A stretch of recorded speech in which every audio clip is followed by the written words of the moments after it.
Sports fans, this is Robert with WTP Sports Dudes here live this morning. Listen, I didn't have to go to work because we had a snow day for Columbus City schools. So I'm going to do what I do by jumping on here on this live stream, ready to talk some college football committee dilemmas along with National Signing Day, which happens tomorrow for all of these high school football players who are looking for their next home at the next level in college.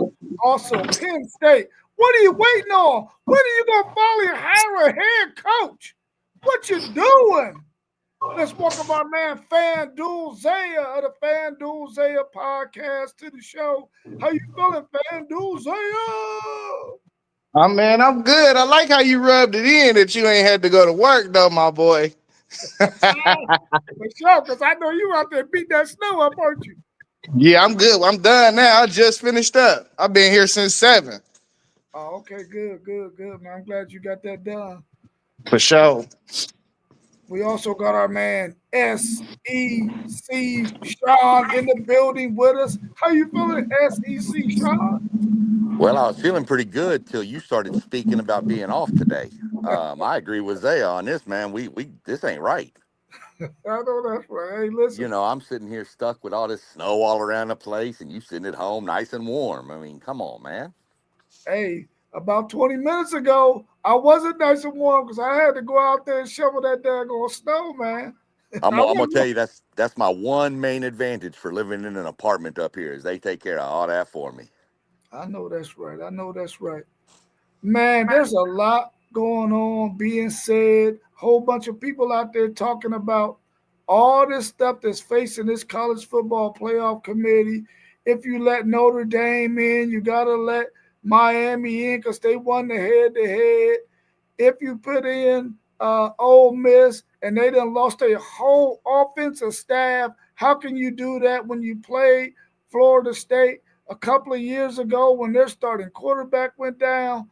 All of this stuff swirling around the college football playoff committee's decision. What do y'all think is going to happen? Do you think there's going to be a bunch of shakeups? Or do you think what you've seen so far from them is what they're going to stick with? I don't. The whole Florida State Ole Miss thing is two different scenarios. First off, I mean, I know they lost their offensive staff. I know, um, they lost their quarterback at Florida State. I get that. The difference is, and I've heard this brought up quite a bit. Florida State played a couple games after that, so there was a data point on how they looked. There isn't on Ole Miss, and there isn't going to be. Um, there is still speculation that Charlie Weiss Jr. will go back to Ole Miss they will allow him to be like the offensive coordinator for the playoffs. Whether that happens or not, I don't know, but that's what's out there right now. Um, so I don't know. I mean, I didn't feel like Florida State should have been left out a few years ago, and I don't feel like Ole Miss should be left out because of the coach decision. I don't think that's right for the kids. Those kids have put in as much work as anybody else. Uh, so we'll see what they want to do. We'll know more tonight how they feel. If Ole Miss drops to like number 9 or something, then I'd be concerned if I was Ole Miss.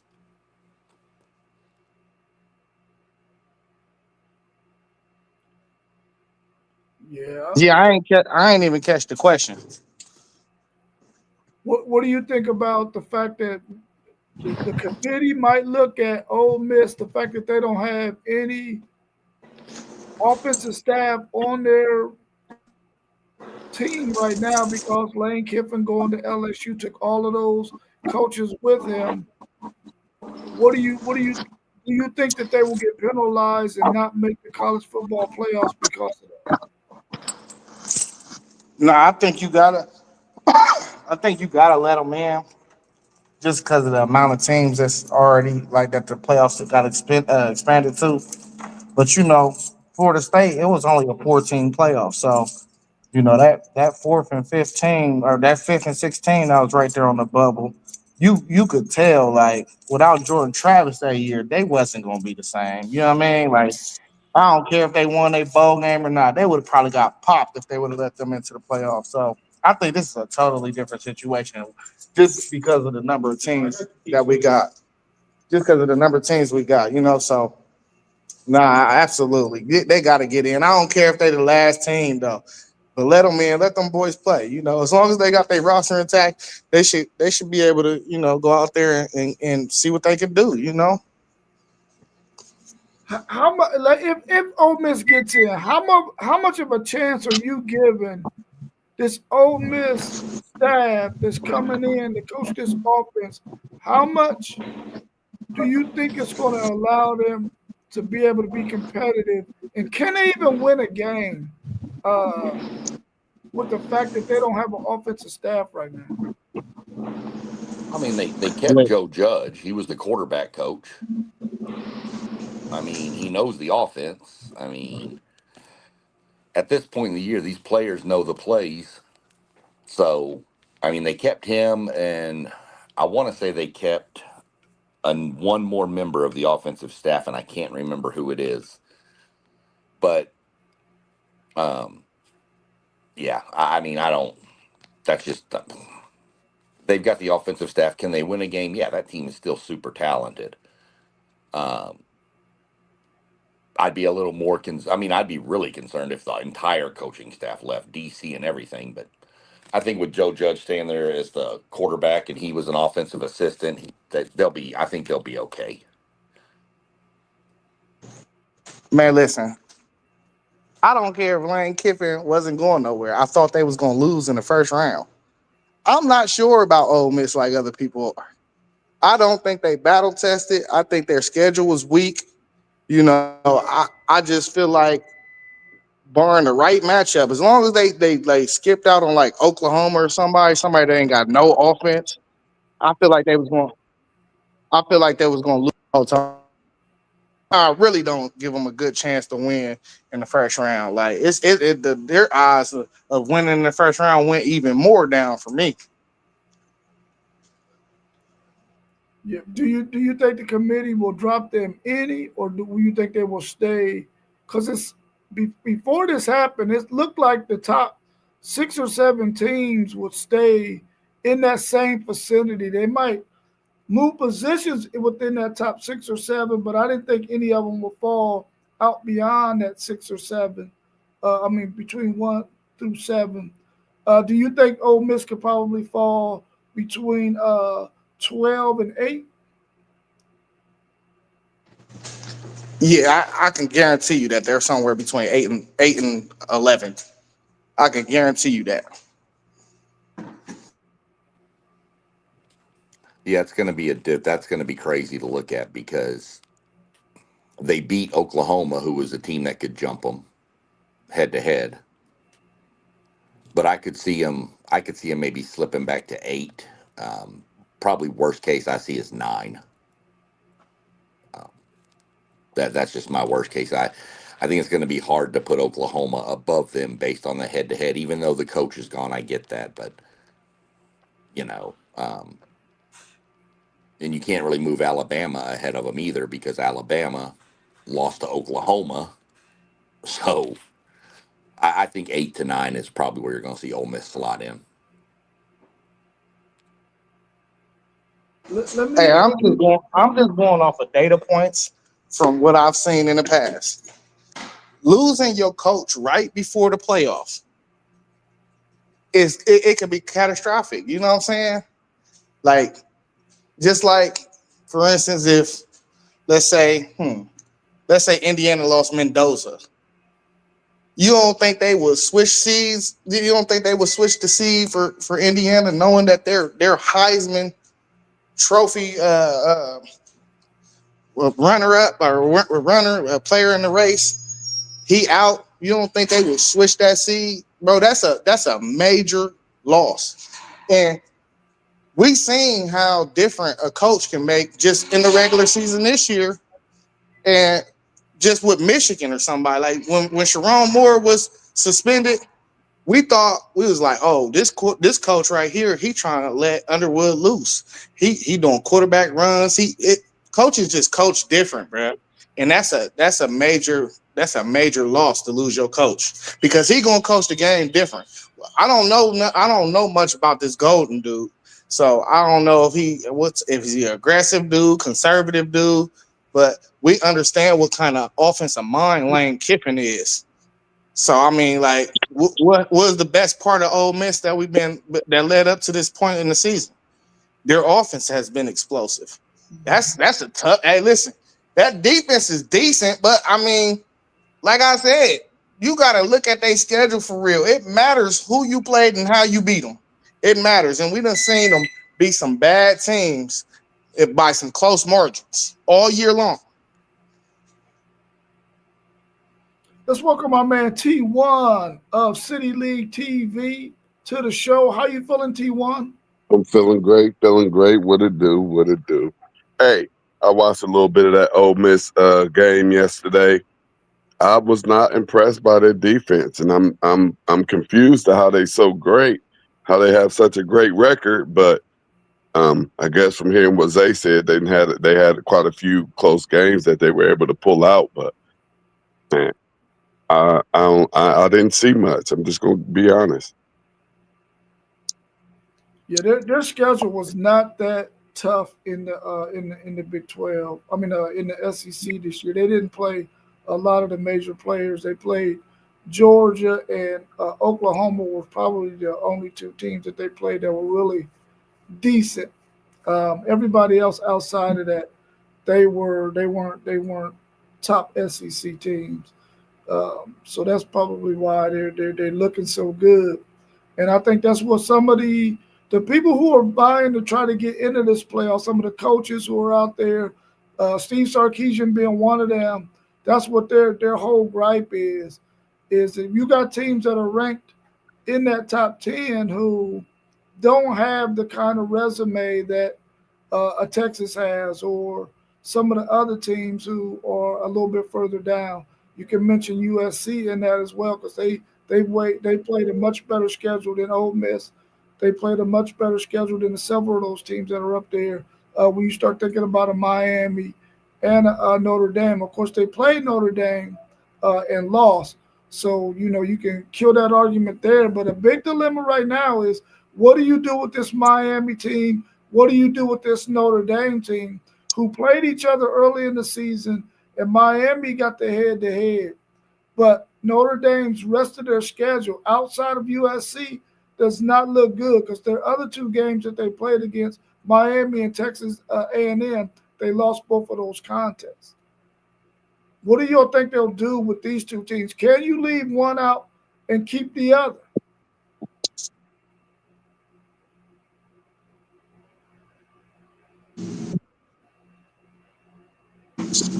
I gotta see how some stuff play out at conference championship week, but I've been saying the last couple of weeks, I think Miami and Notre Dame are too close in the rankings. I think they both should get in. So that's just my opinion about it. But I do want to see what happened with Bama because if Bama get torched in this SEC championship game, I don't care what the committee said in the past, they will be a 3-loss team. I think they need to be compared to the likes of Miami and Texas and Vandy. And and from that point, I would think that Texas will have a better resume, as well as Miami, as well as possibly Vandy having a better because that Florida State loss looks bad to me. It's going that's like one of the worst losses out of all the teams that's even fighting for a position for a playoff spot. How many losses does Miami have? Two or three? Two, Two. two. So they got kicked out of the ACC championship game because of what, a tiebreaker. No, they wasn't even a part of the tiebreaker. Yeah, they No, they won were the. apart. They were 6-2 in conference, along with 5 other teams. But Duke won the tiebreaker on conference opponent strength or something. Oh, they didn't finish 6-1. No, they were six and No, they two. were. Everybody was 6-2 in Oh, that except for conference. Virginia. Yeah, yeah, except for Virginia, but Okay, everybody okay. else. It was like a 5-way tie for second at 6-2. So here's my question: Why should they even be allowed into the playoffs if you had two teams that was, I guess, what they were tied with you, that's playing in a conference championship? Yeah, I'm not gonna go that route because I don't like the letter of the law of how these conferences do these things. Um, Tiebreakers and winning percentages and stuff. The eye test can tell you like 9 times out of 10 who's a better team for real. So, like, how many times have Ohio State got left out of the conference championship, and we had one loss in conference? So I that's why think I don't really we have, necessarily agree with that. We go the whole year. We ain't been to the Big Ten championship since 2019 because we lost one game in conference every year.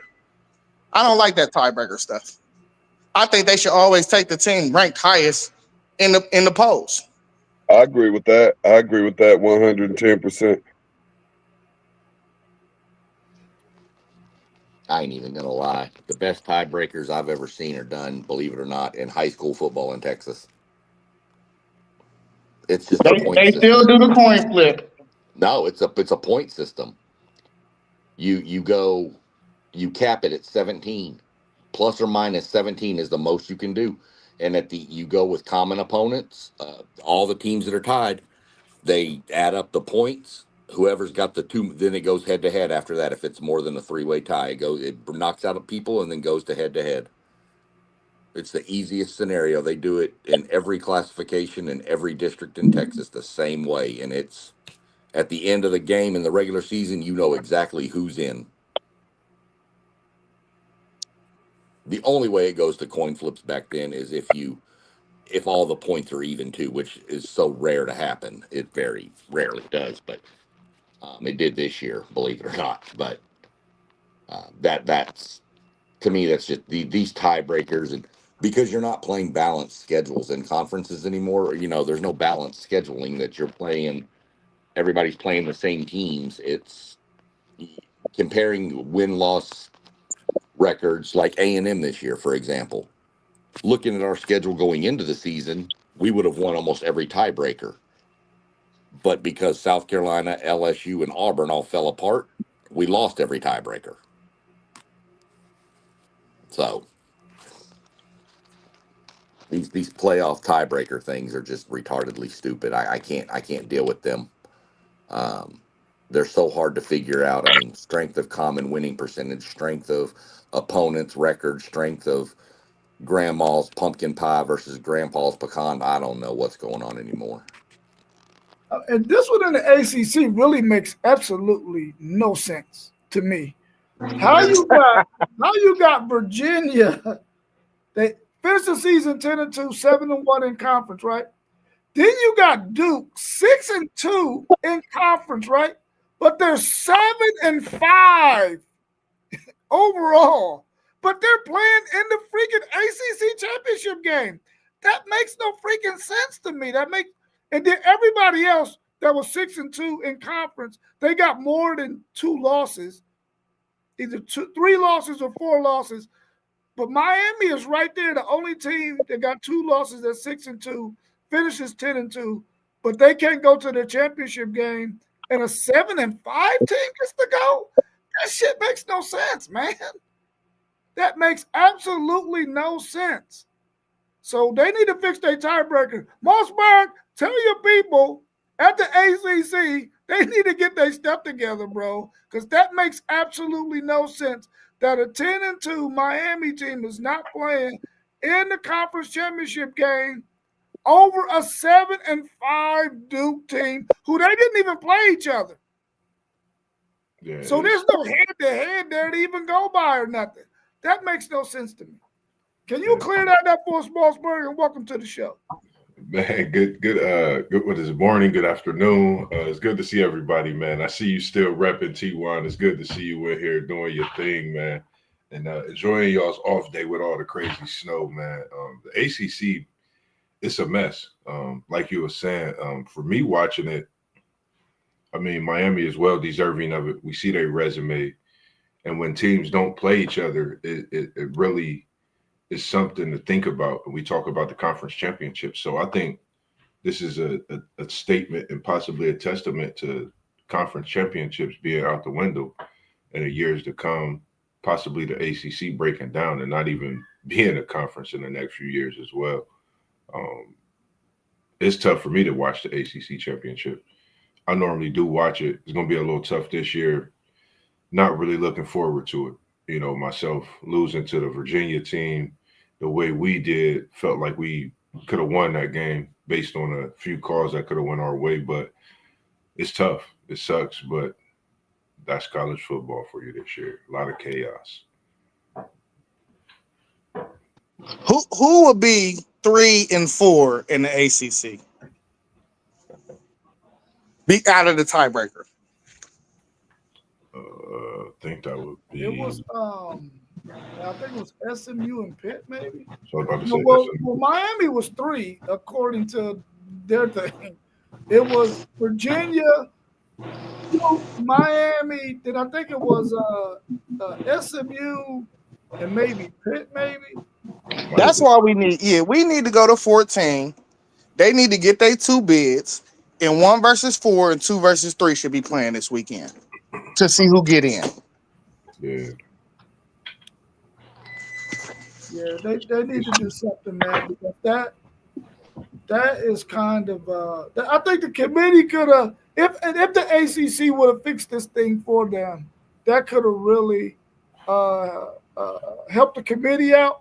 But of course, the ACC is trying to get 2 teams in there, so of course they leave Miami out because they feel like Miami got a chance to get in because of their head-to-head win over Notre Dame, which there's people out there that's saying, listen, Notre Dame lost 2 games early in the season to Texas A&M and to Miami.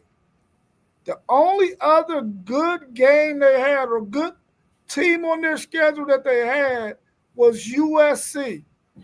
Is Notre Dame really good enough to be in this college football playoff when they played 2 of the top teams in the country and lost to them?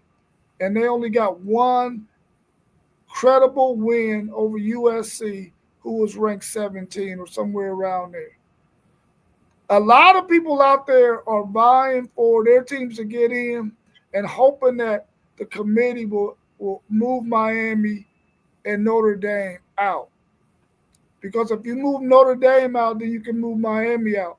But you can't move Miami out unless you move Notre Dame out. That's what a lot of buzz is. And I know we got our man Postgame 86 in the chat. I wish he was on the show so we can shed some light on that. Because I think we all agree that Notre Dame is probably one of the 10 best teams in the country.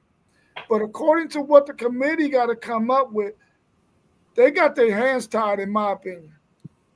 Hey, Rob, that was a good point you made. And it will be brilliant on the ACC's part, like to hold Miami out of that conference game because you want to try to get 2 into the playoffs. That's actually kind of brilliant because being 10-2, you would think that they should be in the playoffs. You know what I mean? I'm putting the 10-2 Miami. You know, they haven't looked horrible. You know, they look just as good as almost everybody else. You know, and I say almost, but I think that's brilliant by the ACC to hold Miami out with hopes of getting 2 into that college football playoff. I think that's brilliant. Let's welcome my man Postgame 86 of the Postgame. Oh yeah, he had to come up in here. He wasn't gonna let that slide. He wasn't gonna let that slide. He had to come up and get in the building. What's good, Post?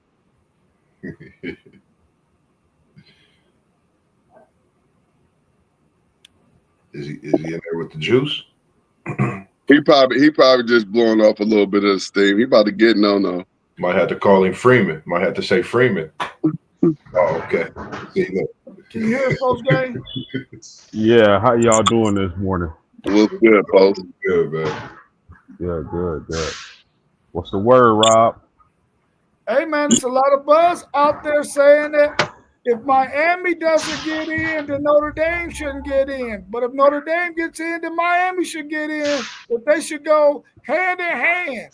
What's your thoughts on that? I totally disagree, and here's why.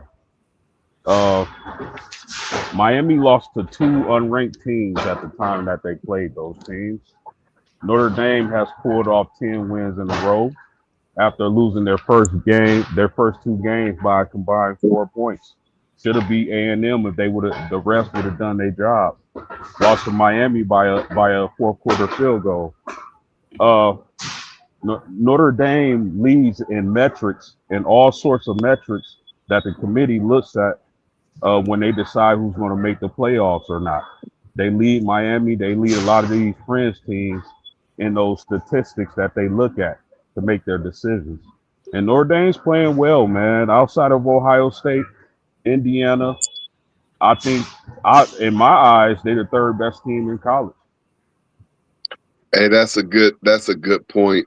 Post game for those of us who don't know how Notre Dame lost those two games, and you're saying that they lost two games against two quality opponents, and it was only 4 points combined. Yes, sir. Yeah. So if that's the argument for Notre Dame, there's absolutely no way in the world that you can keep them out. Now, I could understand if both of those teams just beat Notre Dame. But it doesn't sound like they just beat them. It sounds like that those were two of those close games that Notre Dame wasn't able to pull out. And when we get to talking about Ole Miss, and Ole Miss pulling out several of those close games and has them in a completely different position, I think that's a strong case for Notre Dame to be in the playoffs without any question or any doubt. And let me add this real quick. That's a great point. I think the committee favors Notre Dame. Actually, if you look at the polling, if you look at where they were after week 2, losing 2 straight, and then them not falling out the top 25, I really believe that the committee favors Notre Dame. I know last year has nothing to do with this year, but I think the fact that Notre Dame played in the national title game against Ohio State kind of helps them in their argument, although the committee would never honor or mention that in public. I believe that helps them. Hey, Notre Dame will always be the pretty young lady in the eyes of the committee to me. Yeah. Yeah, I think they do too, post game. And I think by them placing them at 9, which is right outside of a home game, which looks like, oh yeah, we ain't really favoring Notre Dame, but they're making sure that they got Notre Dame in a position to get in the college football playoffs. Now, maybe if they were a little bit higher than that, you'll probably get some more grumbling that they're favoring Notre Dame a little bit too much. But having them at 9, you really don't hear a whole bunch of grumble out of anybody about the committee putting them there. Because a lot of people think that Notre Dame is one of the best teams in the country, in the top 10 at least. And so they're not giving them a whole lot of pushback. It's coming from the teams who are on the outside looking in, that's trying to find anything they can to try to get the committee to be like, listen, you got to look at that Notre Dame Miami thing. Miami ain't even in their conference championship game, and they beat Notre Dame. So if you don't let Miami in, you can't let Notre Dame in. So, they're trying to use everything they can. But we all agree that Notre Dame is probably one of the top 10 teams in the country.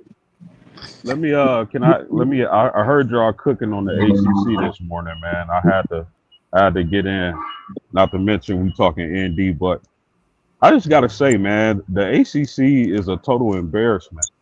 Rob, you made a good point. For them to have a 7-5 team in their conference championship game, where you got a Miami who's dying to make the playoffs, right or wrong, whatever you say about them, they want to be in. That's their best team. The ACC is a total embarrassment this year. You look at teams like Clemson, and no offense, Moss, Florida State. Trash. Clemson, all of us thought would be a national championship contender this year, and they just been garbage. But to have a Duke team over a Miami team, I don't care what the type. I'm not a proponent of changing the rules in the middle of the season. But man, come on, a Duke over Miami in your conference championship game makes zero sense to me. And the ACC has been an embarrassment this year. It seems like it's a basketball championship in the ACC, Virginia versus Duke. all day. But Let's I, talk a I little bit gotta I more gotta about take that. back. Go I ahead, go gotta ahead. take back what I said. I gotta take back what I said. I thought it was brilliant by the ACC to hold Miami out, but I could, like I say, that's why I like feeding him. I feed him like I need him. Post game always open my eyes to something. It's not so brilliant after listening to post game. It's actually kind of dumb. So if I'm on a committee, if your own conference don't believe in you, why should I? Why should I let you in our championship, our playoff games, if your own conference wouldn't let you get in front of a 7-5 team? You go ahead and stay home and you stay in that conference, Miami.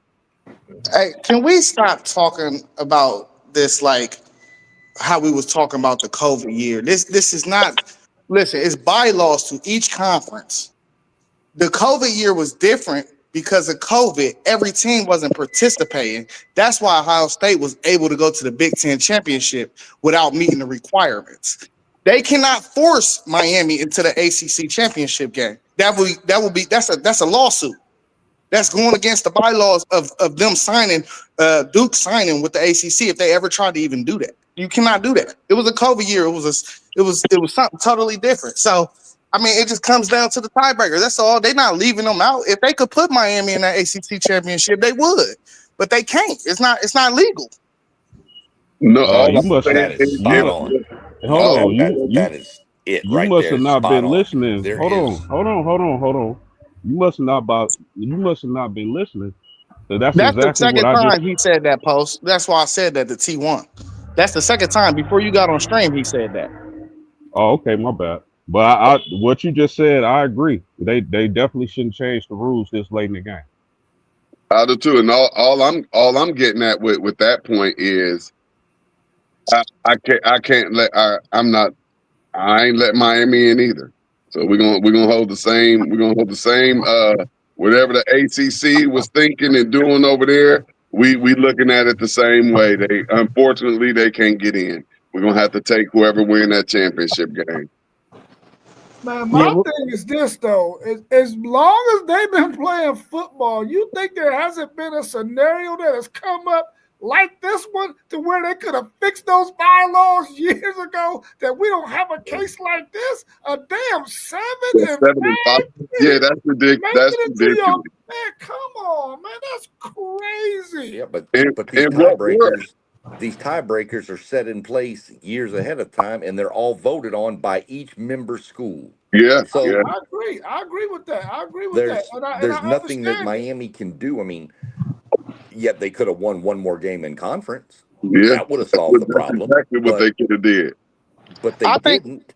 And so now you got to deal with the tiebreaker. Now you got Duke in the championship game, and we're going to be honest with you: the ACC better do everything in their power to make sure Virginia wins that game. And fact. Virginia, they spanked Duke earlier in the season. That's what I like. I don't know if they trying to.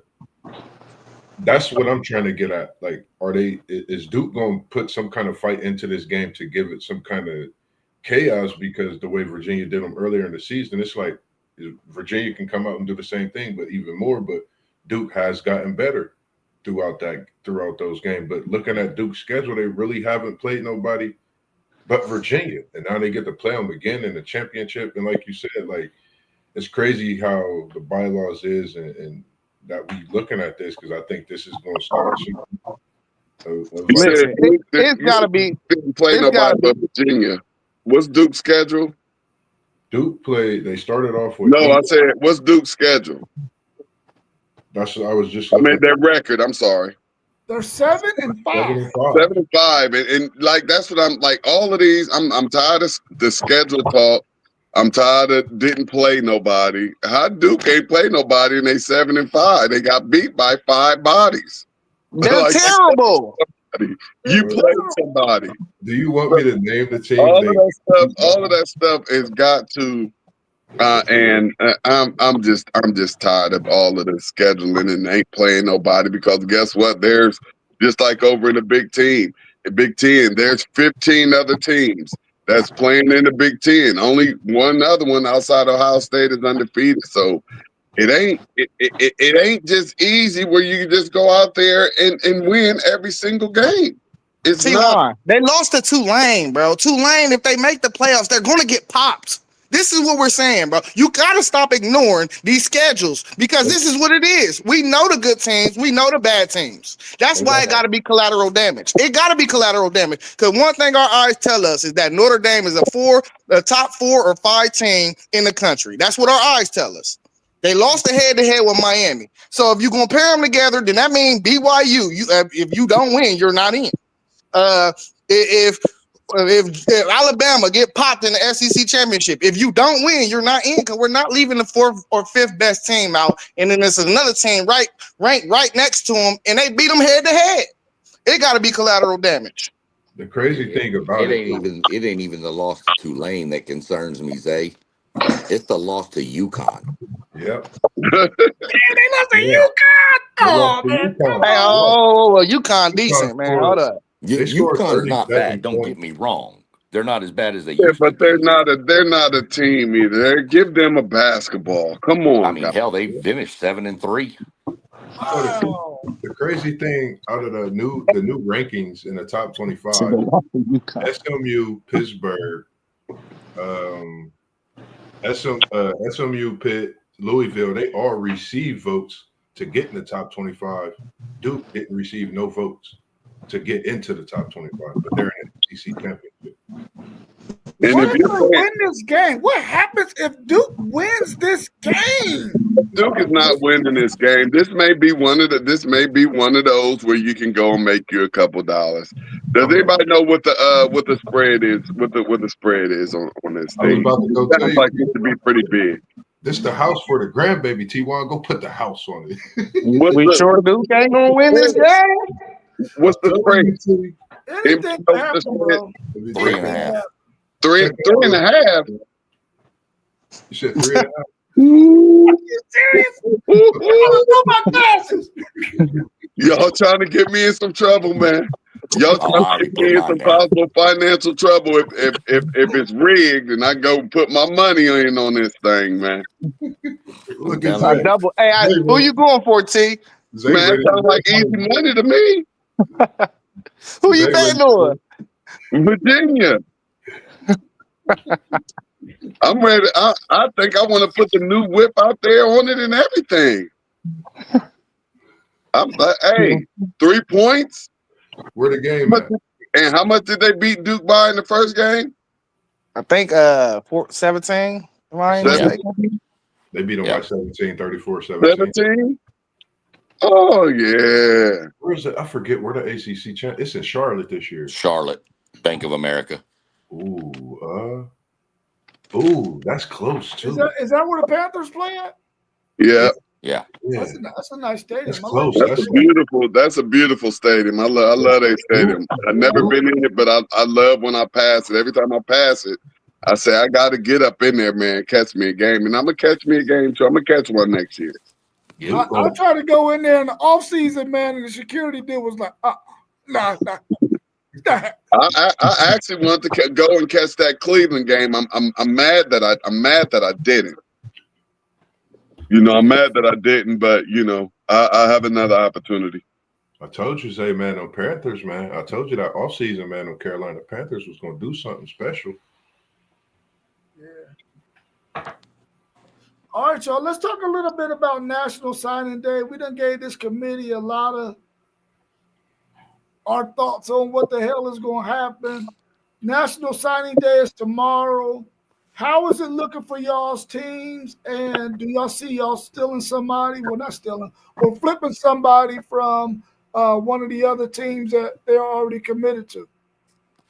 Hey, we've been stealing up something. So let you know that right now. Ohio State has been out here grinching for the past month. We've been snatching up everything. So you know, it's beautiful for them defending national champions, man. It's looking like we're gonna have a great signing class with some great a whole lot of 4 stars, a whole lot of 4 stars. Zay, you want to hit the Bucks? Why? Since I already went, then we can get out their way and let them talk about the little guys. Nah, ain't nothing Yeah, about no little our guys. We class is we we pretty. all right. Our class Go is ahead. pretty much done, bro. It's we trying to flip one more dude, and he committed to Florida right now. CJ Bronoff. We trying to pair him with Jay Timmons. Oregon is on Caden Dixon White and Chris Henry Jr. Real heavy, but I really ain't worried about them. Chris Henry been committed to us for like 2 years. He know where to come to get produced, but everybody that we got The right homies now, following him, bro. So they ain't doing nothing. The little homie following Chris. So you yeah. ain't getting nothing. Hey, the little homie think he better than Chris, so Yeah, yeah. I like the little homie. But yeah, it ain't nothing too much going on. We ain't gonna flip nobody else probably if we don't get CJ Browner, but everything else is on lock. Yeah, I like our class. If everybody that is committed signs, which a bunch of them are supposed to sign tomorrow, um, I really like the running back we got out of Carthage, KJ Edwards. That dude is a monster. Um, really like the cornerback we got out of Toledo, Victor Singleton. Y'all had Uh, to spend a lot of money for that. How that happened? hey, we Because we got it. ain't won. Yeah, because I mean, that's right by Michigan too. yep, he was one target we wanted big on that for the defense for the cornerback spot. Those are a couple of the big ones I'm looking at. There's a couple others throughout here, you know, that I like. But he was one, and then we got that other linebacker out of Strongsville, Ohio, Storm Miller. Yeah, he nice. Yeah, we got him. Um, I figured y'all come down to Texas to get all the dang wide receivers. We gonna come to Ohio and start getting some defensive players. Oh yeah, we gonna get us a couple out of Texas every Oh, I year. know You you can are. believe that. So we gonna have to share. You can have the offense. We'll take the defense. It's Hey, fine. I'm good with it's that. all no problem. I don't have a problem with giving up a couple to get a couple. Hey, we like running backs and linebackers from Texas You get Right. wide and corners receivers out of Texas. And receivers too. and corners. Mm-hmm. Yeah. We like Florida receivers more. We're True, looking. true. We're looking to. We got a couple of guys we're looking to flip. Jordan Carter and this lineman Sam Utu is one we're looking to flip. So. Um, You had to throw that on screen. Huh? I was about to say, who said that? That was you, Rob. No, that wasn't me. That was somebody in the Who's chat. that? yeah. But I'm with them. Okay, Still may not be able to beat the Longhorn. You're right. You're right. But you know what? We're in the playoffs. We'll see what y'all do. that's right. So, I mean, enjoy the Cheez-It Bowl. Yeah, y'all like how we were last year, Sean. Yeah. You know, we lost to the rival, but we was on our way to the playoffs. And hey, like you said, enjoy y'all's Cheez-It Bowl. I think for us more Now so. we're gonna go with all this cupcake schedule stuff. We don't make our schedule, bro. We don't make it. Not at all. I That think don't for make it ain't. That don't mean it ain't cupcake though. Y'all had it last year. we got Cromartie Jr.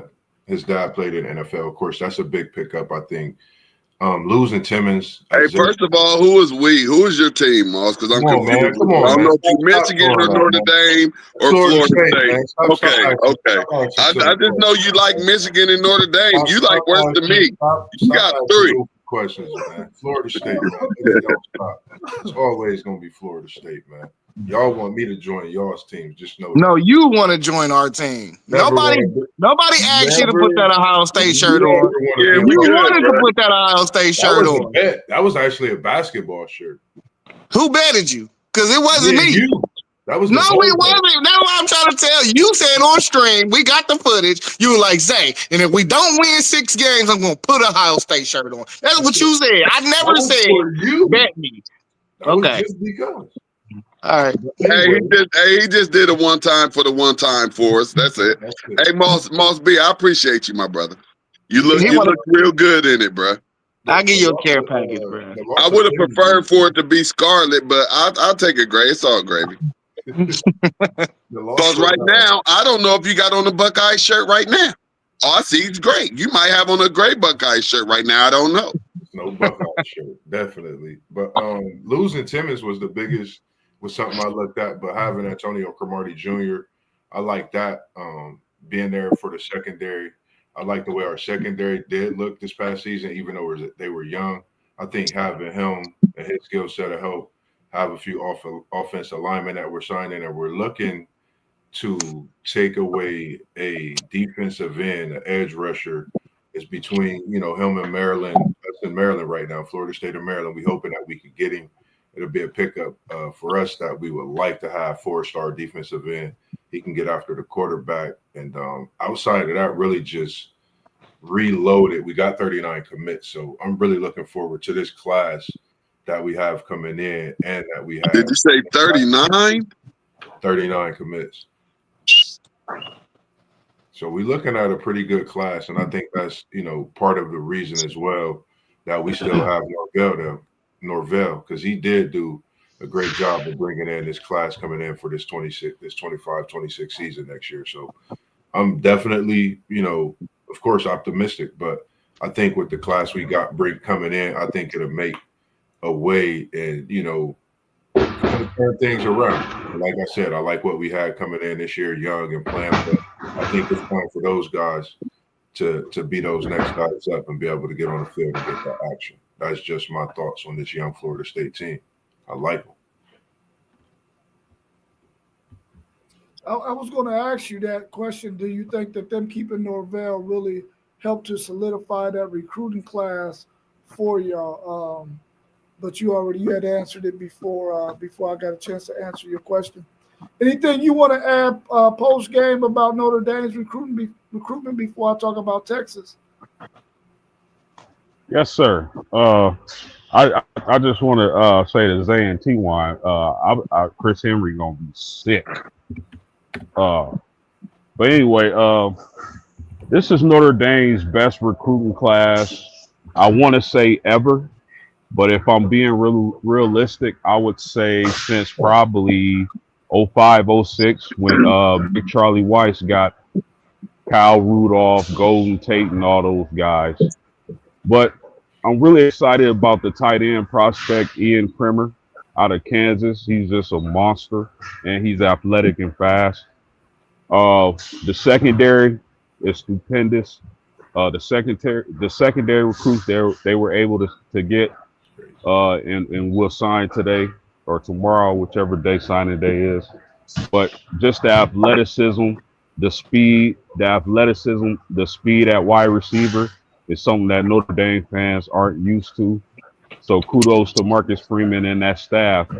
I'm not used to getting wide receivers who can run by the defense. I'm not used to getting athletic pass rushing defensive ends off the edge like Marcus Freeman has been able to do. So Notre Dame has a really strong class, and I'm looking forward to what kind of talent it brings. And oh yeah, Larry Fitzgerald's son at wide receiver was a huge pickup, and I'm looking forward to seeing him play as well.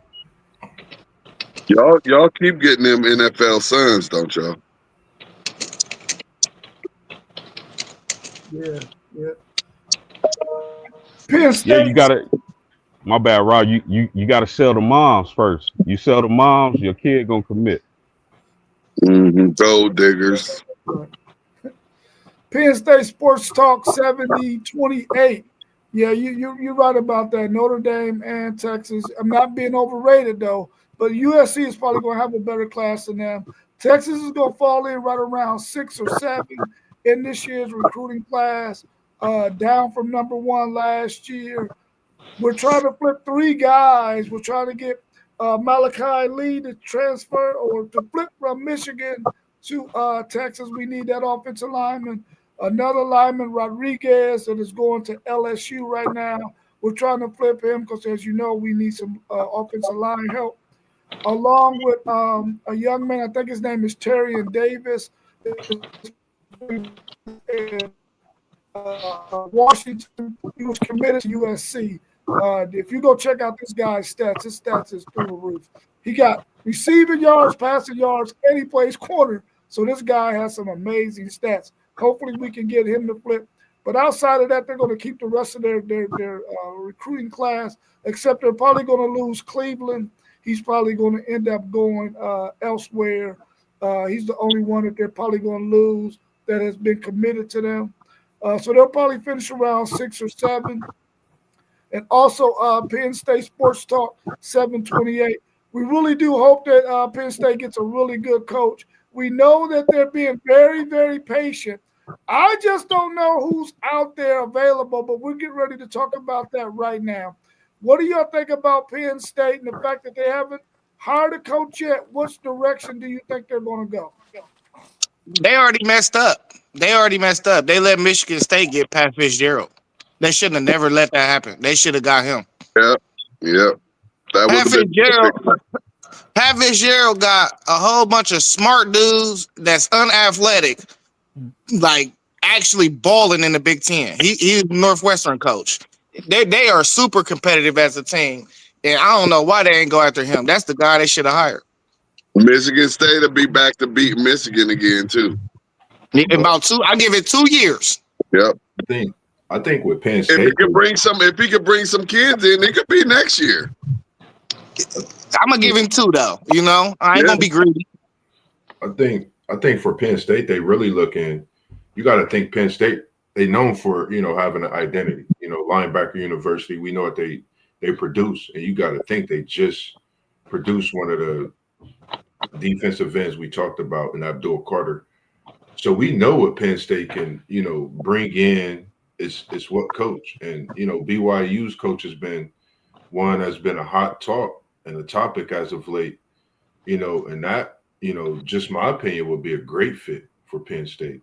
Big Ten, coming from the Big 12, coming from a school like BYU, I think the Big Ten would be a great conference for him. Penn State be a great school. You could bring in, a load of talent as well. I think recruit, it would be tough, of course, it's the Big Ten, but I think you could make a name for yourself along in that Big Ten. So, I mean, it's still to be known what they'll do, but it's a program. You just you take it, and you know that you gotta live up to it. And just think, they rejoined. They joined the Big Ten and took over the Big Ten. So who knows? They could get a coach and do it with getting a new coach. You never know. How these things can go in the college football coaching carousel. So hopefully they get the fit that they looking for, and things get to looking up for. That's just my thoughts. They have a nice team to return and players as well.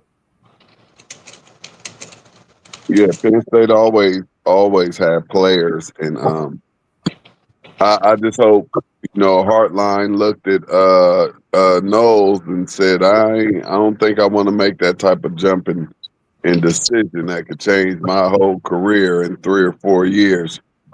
But they're gonna have to get a big name, and they're gonna have to throw a bag out there to somebody.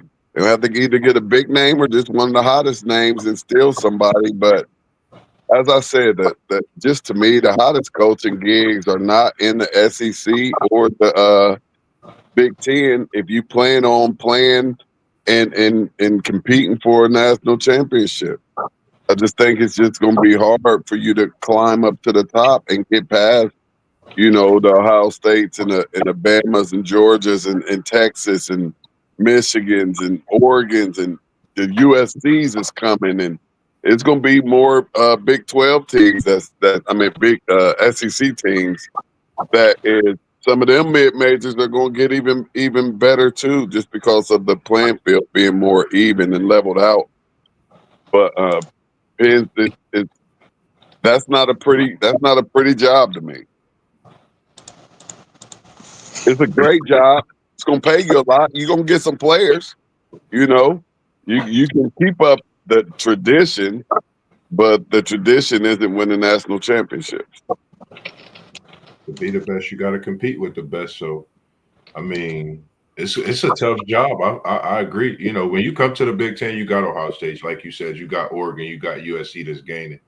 But I think, you know, with the portal, I think that if you get the right coach in Penn State, you never know what could happen with the way the portal is.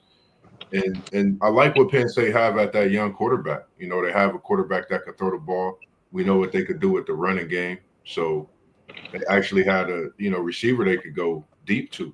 So they do have a young team.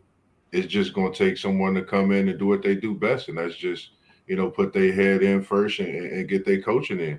And if it takes bringing in a new coaching staff, you know, with some new faces and things like that, who knows? I would like to see Penn State, you know, being a program that's talked about in the Big Ten and not look like the year before where they had that great year, nothing against it, but they fell short in the playoff by. I was just disappointed myself, but I would rather see them continue to compete. But like you said, T1, it's going to be tough. It's not going to be easy. I think if they go with BYU's coach, I think his name is Kalani Sataki. I think his style of play really fits the Big Ten because he wants to play that kind of a smash mouth kind of football, run the football, have good tight ends, have good uh, big wide receivers, but not necessarily a wide open offense like you will see at Ohio State or USC or Oregon. I mean, even Indiana started to get a little bit more wide open too. But it fits that style of play in the Big Ten, the way his coaching style is. I would like to see him get there because I think he has a really good quarterback that's there on that campus right now. And the kid from Olentangy. I really like him. I think he has a good upside, a high upside.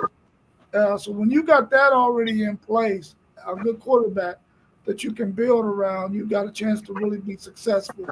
So hopefully, a Penn State will hire somebody that has a good track record that can fit that Big Ten style of play. That's going to come with some physicality, and I think BYU's coach is a good option for them. We'll have to wait and see if that's who they pull the trigger on. But right now, it sounds like he might be the front runner.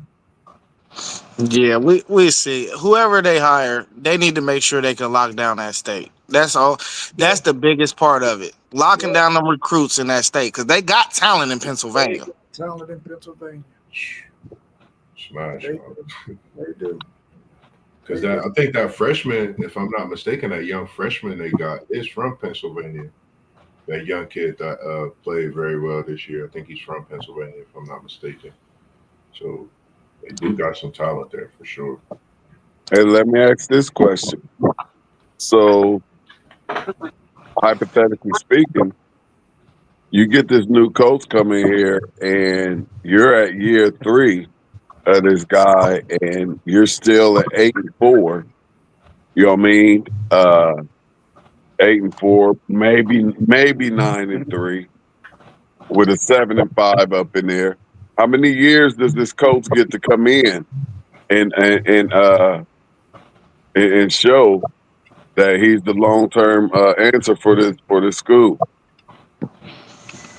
I've always been a 3-year guy. 3 years, you should have your recruits and your players. Yeah, that's what I was thinking. Because I'm thinking that third year, after that third year, you know, that fourth year they're gonna be boiling. You know, this Penn State, you know, they definitely want to compete. So I agree with you on that, Zay, for sure. 3 years. That third year, you got to be winning 9 games.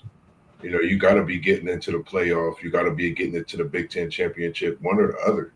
You know, this you have to. This is Penn State. It's a big downfall if they don't. Yeah, because Franklin was, I mean, at the least, he was still 10-2. You know what I mean?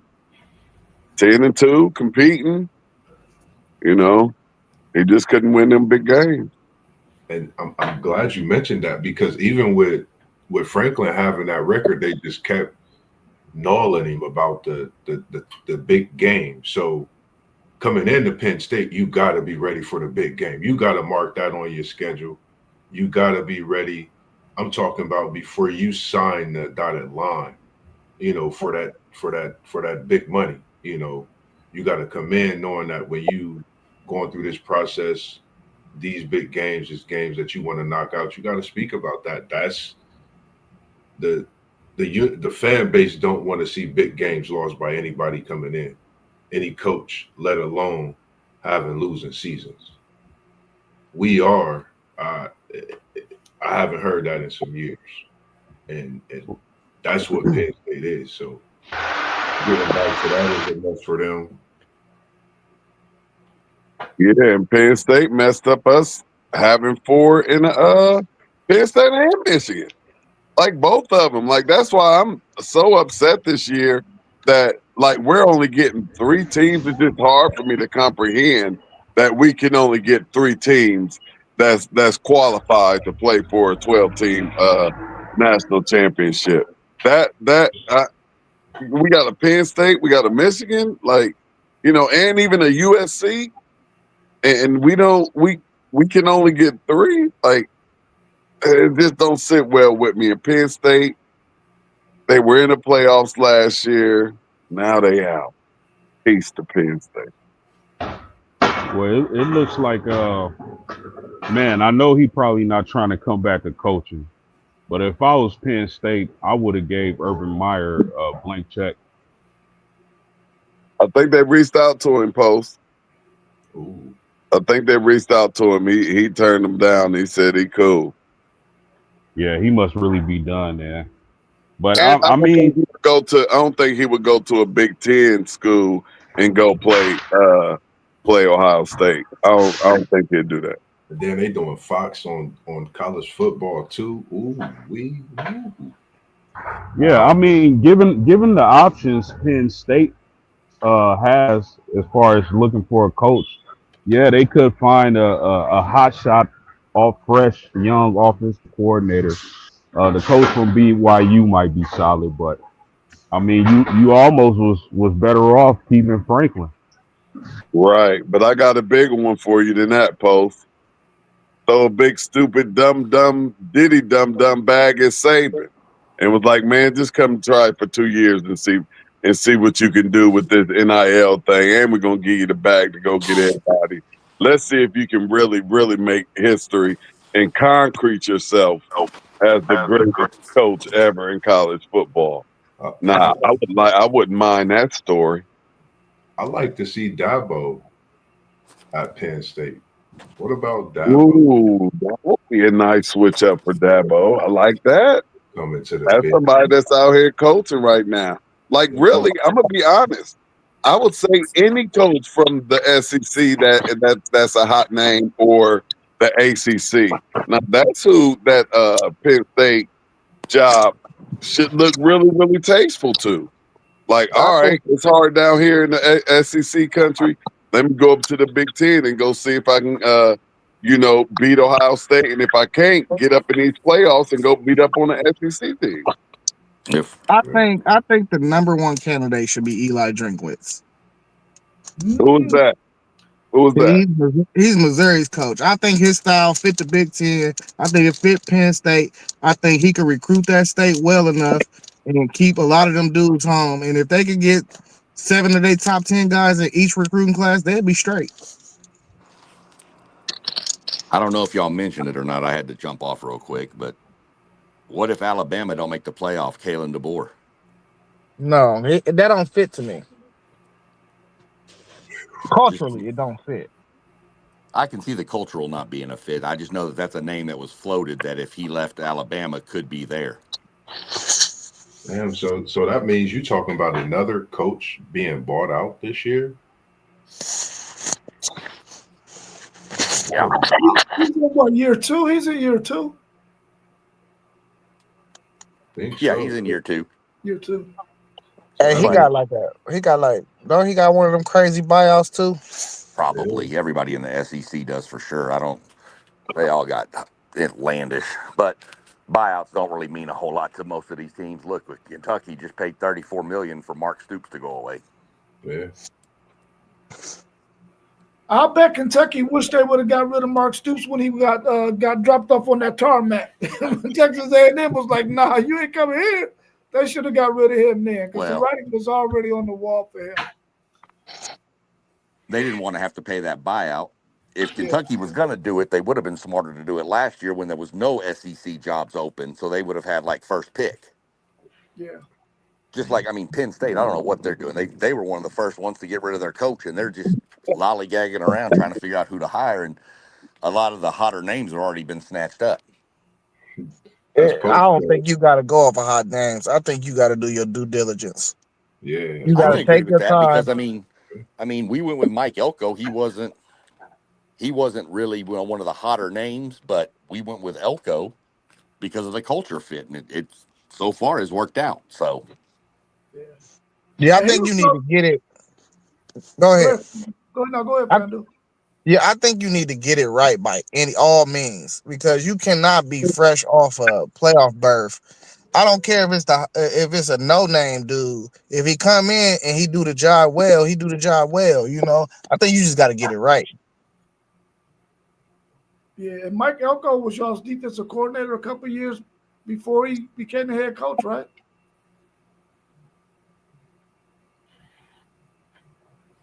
SEC Maybe champ. he's not there.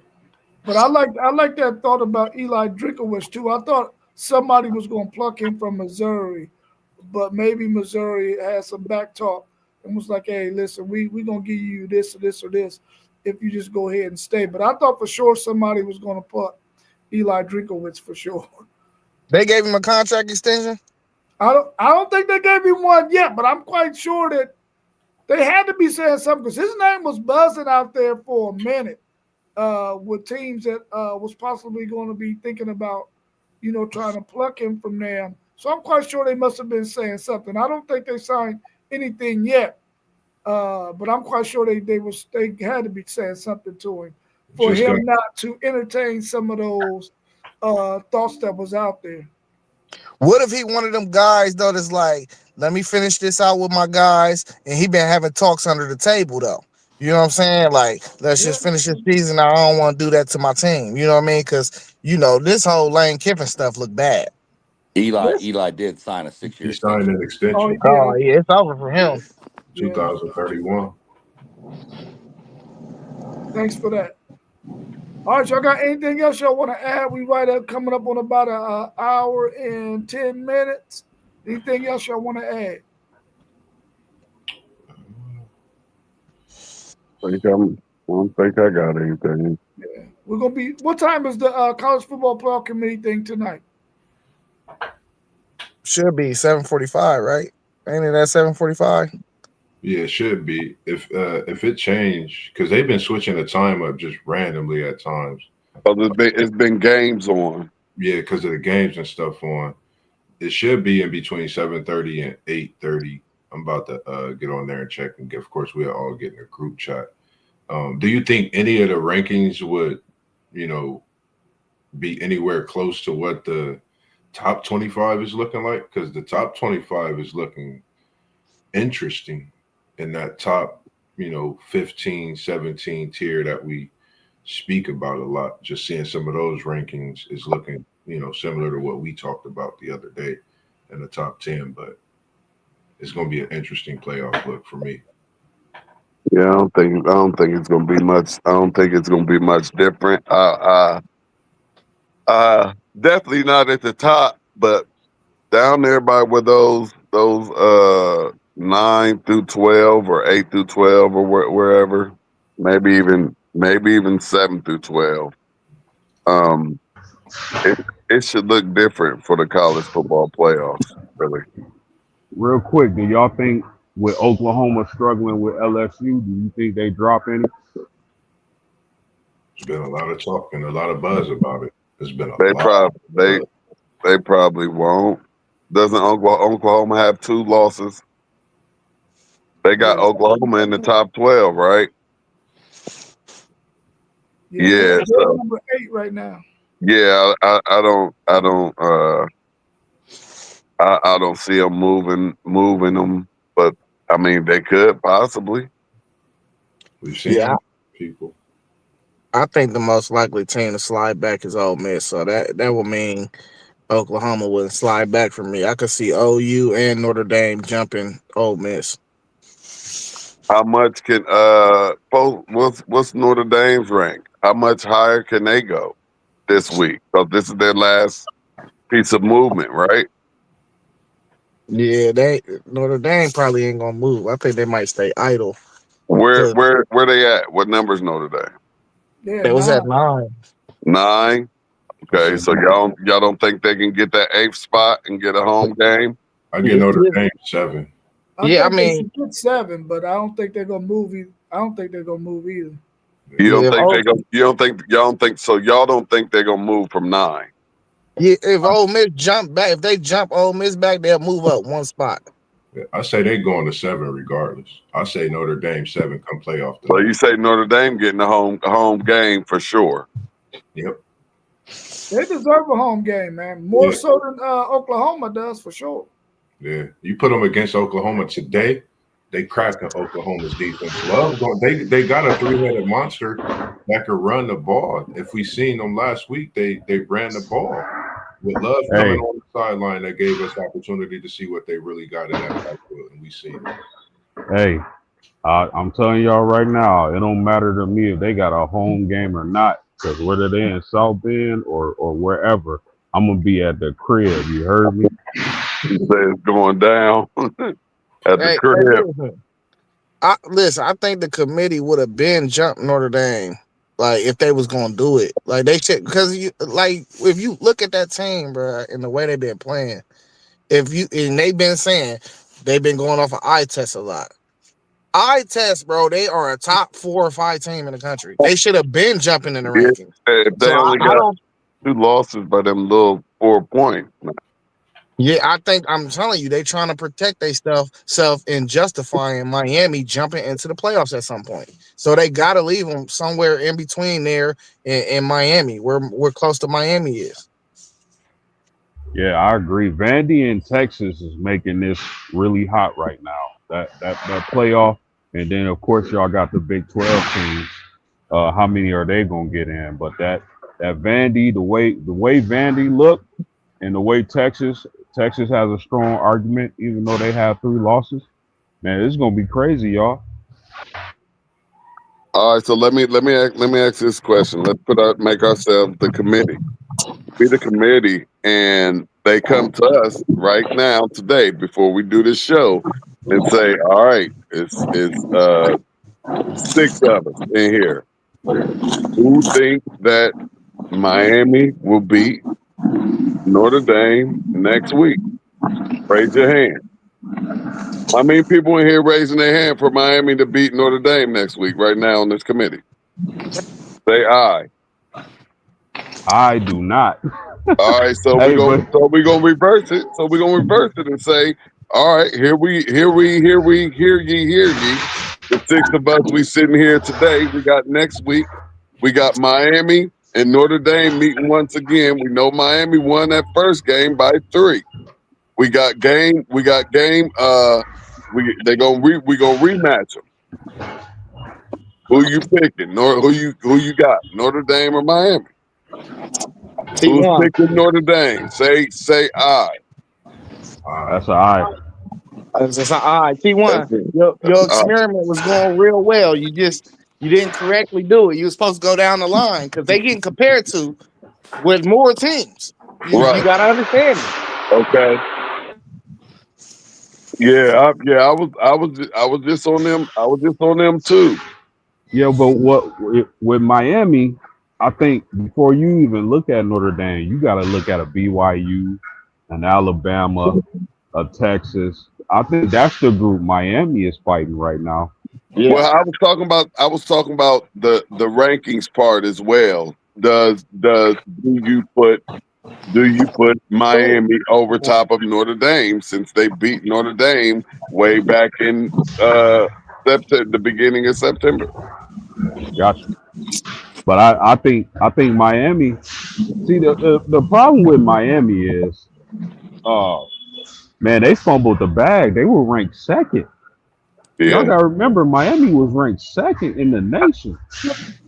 and they fumbled. They put themselves in a bad situation. But all in all, I think they still got a chance to get in, man. And I would love Notre Dame play Miami again. No, Rematch. Man, I really think the committee did themselves a disservice by giving Oklahoma way too much credit for their win against Alabama, bro. They gave them way too much freaking credit for that win. It's an Alabama team that cannot run the football. It's an Alabama team whose defense is not the Alabama defense of old. They gave Oklahoma way too much freaking credit for that win.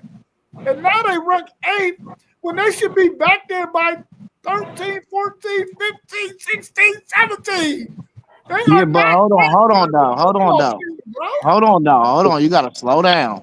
They beat Michigan too. Okay, we'll put them right in front of wherever Michigan's at. You know, he won. Who else they beat? What else they schedule look like? You know, he won Texas. Only And good win they got on their schedule is Alabama. That's it. So Michigan ain't a good win. no, Well, I mean, you already mentioned Michigan. I'm talking about no, outside of that. it ain't a good win. But they got Michigan early in the season. Maybe Michigan can get them right now. I don't know. With a more wide open offense, as long as they don't play like they played last week against Ohio State. I Speak just your don't mind, think Moss. this Man, listen, Oklahoma team deserves to be ranked number 8 in the country, bro. Their defense exceptional, but they're not that good of a football program.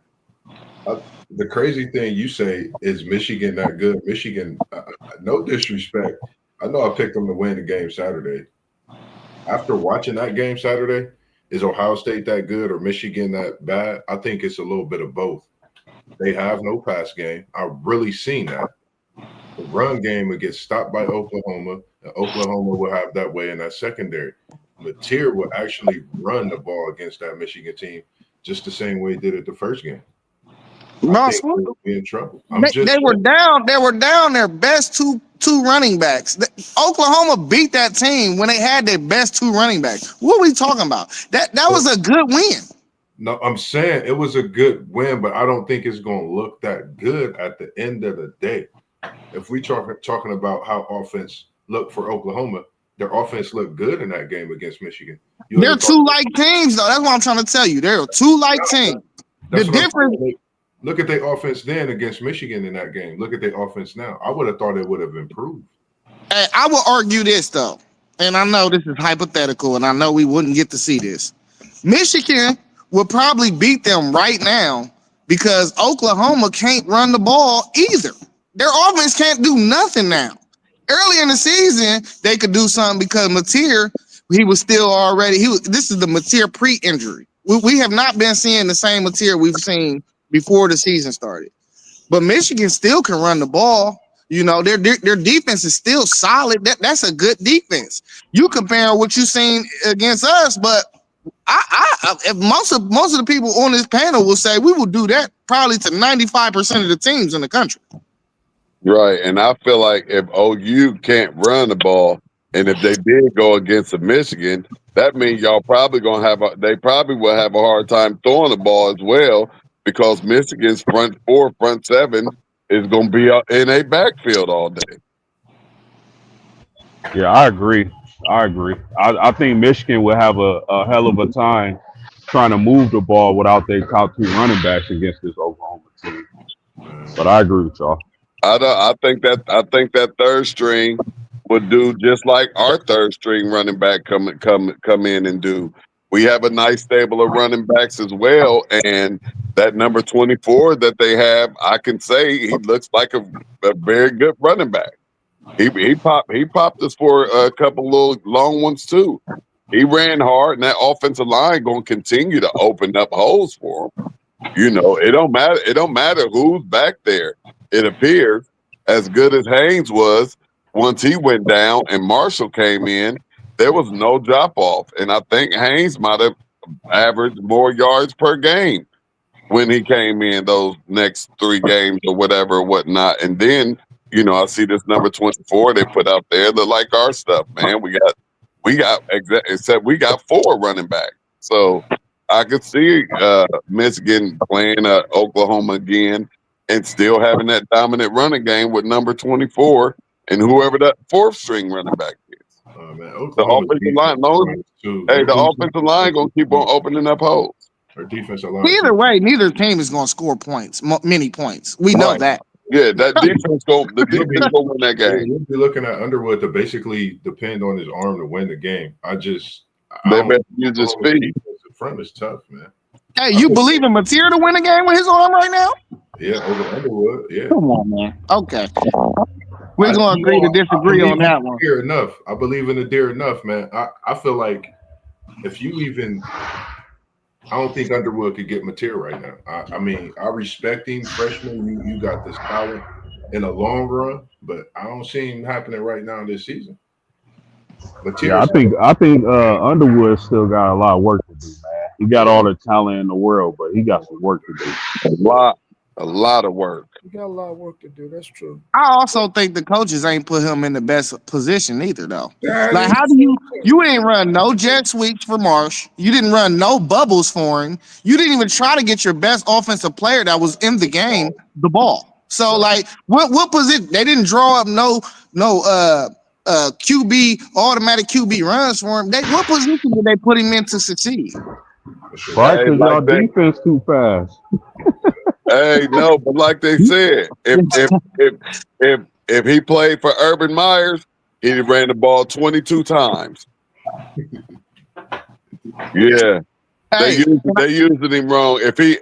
And I'll tell y'all this: if he was at Ohio State, he would look completely different. Hey, and I cracked the code to this little Oklahoma beating Bama thing, Rob. They had to give him credit for that because that's the only thing that's keeping Vandy up there in the same breath of them beating Tennessee. Because their 3 wins is Michigan, Tennessee, and Bama. So without giving them credit for the Bama win, then they gonna have to drop Vandy too, because we're gonna perceive that Bama is a better opponent than Tennessee, and that's the only reason why Vandy is up there. Yeah, I can see that. Yeah. Anything else y'all want to add? We're coming back on tonight, right? Yep. I'll be going in to work, but I should be able to jump on before I start my shift as usual. I ain't got nothing going on. The show come on at 7 tonight. I was gonna do City League tonight and go and start it off with the girls and get them done real quick, and they canceled school, so that knocked it out for me. You wanna check out the slate for Friday, City League TV? Because I was thinking about we could possibly do some Fridays. I'm gonna try to open up my schedule for Tuesdays because I know we got the high school circuit going. We could try to pop out somewhere, just surprise them. Now I need to have somebody else at another location on City League TV so it could be more than one game that's live. I try to work on. We could try to that's what I need, because the more games we get up on there, the bigger this thing will pop off. I've been working on a schedule too, a write up of some stuff as far as in like through December, some coming tournaments they got in January. They got a battle of 614. They having one, I think, as well, like in Portsmouth, like somewhere else too. A couple of tournaments, getting some different schedules in, but definitely they got that Linden at Northland. This Northland at Linden this Friday. I was thinking about popping into that one as well myself. So we are definitely talking to chat, figure some things out. Because I've been speaking to a couple people, Eastmore. I know you've been speaking to a couple people as well. We're gonna definitely go all around the city with it this season, man. Boys, girls, we're gonna definitely be out there putting in that work, man, getting that footage. Yeah. Let me know. I gotta get and I'm trying to get everything into order, right now. So at least within, within a couple of weeks or whatever. It'll be just more than one more than one live game. Oh It'd yeah, be a whole lot of games going down out here. Hey, I got it too. Whoever gonna get out here and put some lives on. So just until that's then, I'm out here. Yeah, I just want to say to the people watching, like, share, and subscribe. Who doing it better than us right now? Catch the train before the wheels start moving. That's right.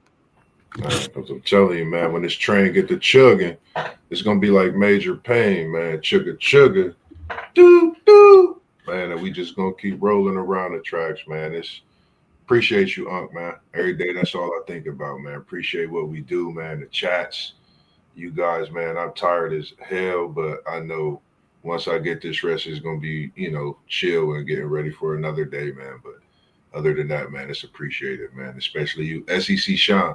I spoke with a gentleman today. I'm sorry, real quick.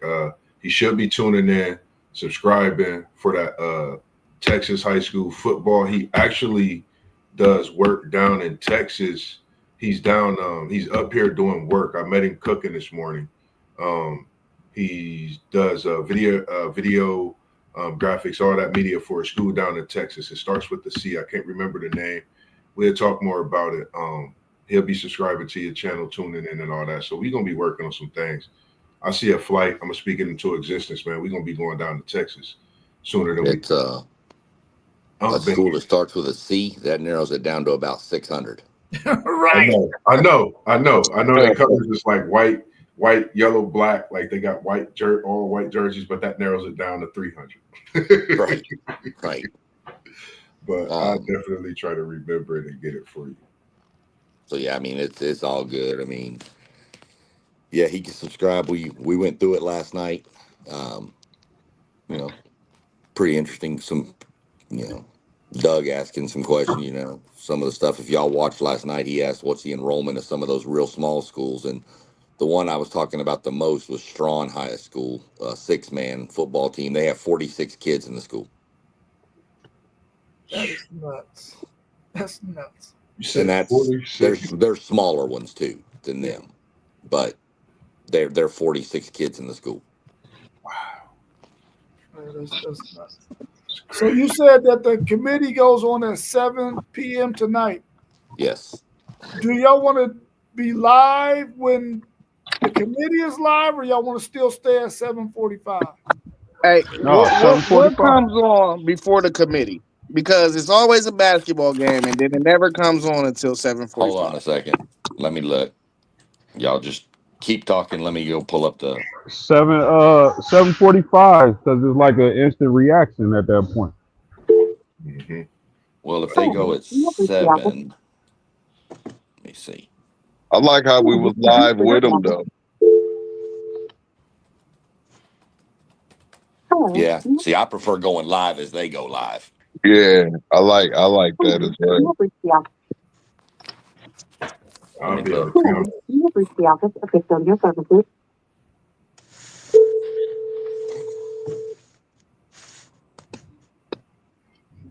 But not other than that, yeah, like post game said, man, make sure y'all like, subscribe. All the channels y'all see popping up at the bottom of the screen. Jet Life, Penn State Sports Talk. We appreciate y'all chiming in with the comments. Everybody else that's watching us this afternoon, as it gets to that noon hour and it's moving towards the finishing of the day throughout the afternoon. We just appreciate it also. Make sure y'all stay locked and loaded, notifications on at all times because we coming. And we not talking Coach Prime. It's just them dudes from the Midwest with that mixture of post game, SEC Sean, Texas, and Indy, born and raised, but they bringing it from their own perspective backgrounds as well. It don't look like there's any games on before it. Super Tuesday. All right, well, let's shoot for 7:45. It looks like it comes on at 7 on ESPN, and then afterwards is Florida versus Duke in basketball. Super Tuesday start after. Well, you got the SEC ACC challenge. If nothing comes on at 6 or 7, then they're going to be on time today. Yeah, There's They're not nothing going to. showing. Yeah, they're not gonna run late. Yeah, there's nothing Okay. showing at 6 o'clock that's gonna preempt them. Yeah, we should probably move that time to 7:30. 7 or 7:30? No, 7, because they starting at 7. I'd go 7, All right, but I'm gonna it's set it for 7 o'clock then. whatever y'all want to do. Yeah, Uh, 7 o'clock, we'll be live with them. Yeah. All right, cool. I'm setting it for 7. All right, y'all have a good rest of y'all's day until 7 o'clock, man. Hey, listen, stay warm, man. Stay warm. For Oh sure. yeah, we working. Y'all know the drill. We was in the building. Now we out. Peace. Peace. Hey, For y'all fellas. love you You too, already bro. know, man. Lay up. All right. They're recording.